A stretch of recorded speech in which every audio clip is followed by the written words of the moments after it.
जनता ने दिखा दिया कि दर्द की हद से गुजारे तो सभी जाएंगे, दर्द की हद से गुजारे तो सभी जाएंगे, तैरे या डूबे किनारे तो सभी जाएंगे, कोई कितनी भी बुलंदी पे चला जाए मगर आसमानों से उतारे तो सभी जाएंगे। जनता ने दिखा दिया इस देश की, मैं आईना हूं, दिखाऊंगा दाग चेहरों के, जिसे बुरा लगे वो सामने से हट जाए। सरकारी भाषण की मजबूरियां होती हैं, सरकार की तारीफ करनी पड़ती है, लेकिन जिस एक शब्द के इर्द गिर्द पूरा भाषण बुना गया था वो था अमृतकाल। सभापति महोदय, छात्र नौकरी मांगने पर लाठियां खा रहे हैं, 2 जून की रोटी मुहाल है, पेपर लीक ने लाखों छात्रों का भविष्य चौपट कर दिया है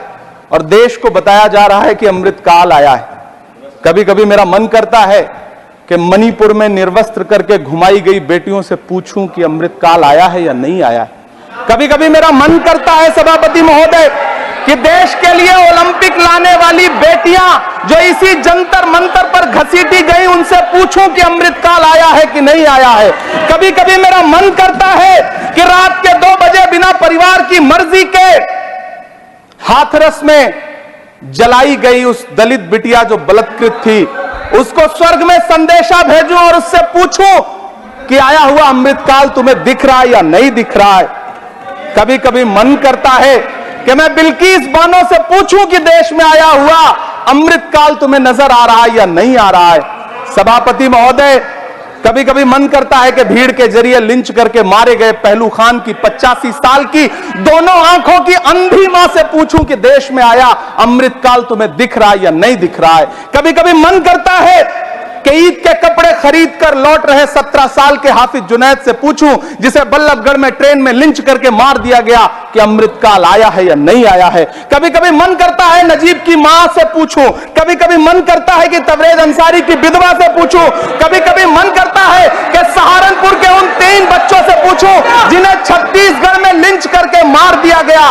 सभापति महोदय, कभी कभी मन करता है कि मैं गुजरात के चिखोदरा में क्रिकेट मैदान में लिंच करके मार दिए गए सलमान बोहरा के परिवार से पूछूं कि अमृतकाल आया है या नहीं आया है। कभी कभी मन करता है कि मैं अलीगढ़ के औरंगजेब उर्फ फरीद से पूछूं जिसे लिंच करके मार दिया गया और बाद में उसी मृतक के ऊपर डकैती का मुकदमा कायम किया गया। सभापति महोदय, यह कैसा अमृतकाल है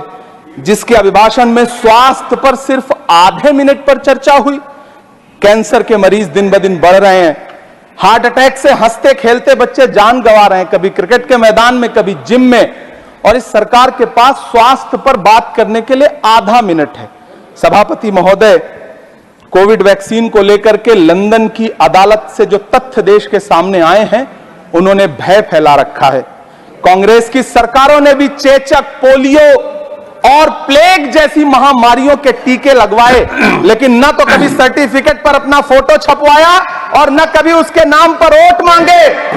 कांग्रेस की सरकारों ने यह किया है, लेकिन इन सरकारों ने क्या किया है, मोदी जी ने क्या किया है कि राजनीतिक दलों को तोड़ा और तोड़ करके चुनाव लड़े, और चुनाव लड़ने के बाद भी आशातीत सफलता प्राप्त नहीं हुई है। सभापति महोदय, अंतिम 1 मिनट आपसे लूंगा, मुझसे बहुत सारे आधा मिनट प्लीज, 1 मिनट सब। You made a speech, you know what you did. अंत में सभापति महोदय, मैं अंत में यही कहना चाहता हूं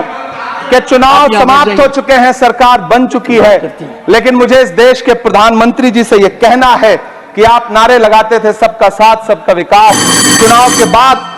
अंतिम बात सर की ये झूठी सच्ची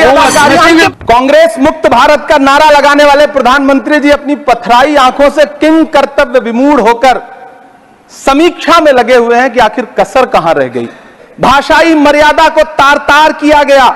एक पूरी कौम को घुसपैठिया पुकारा गया, मछली, मंगल सूत्र, भैंस से होते हुए मुजरा जैसे शब्दों से भाषणों को सजाया गया, चुने हुए मुख्यमंत्रियों को जेल भेजा गया, महाराष्ट्र में राजनीतिक दलों को तोड़ा गया, उनके सिंबल छीने गए, चाहे वो शिवसेना हो चाहे वो एनसीपी हो, विपक्ष के सबसे बड़े दल के बैंक अकाउंट को फ्रीज किया गया। उसके बाद मोदी सरकार चुनाव लड़ने के लिए जनता के दरबार में गई, लेकिन बाहरी जनता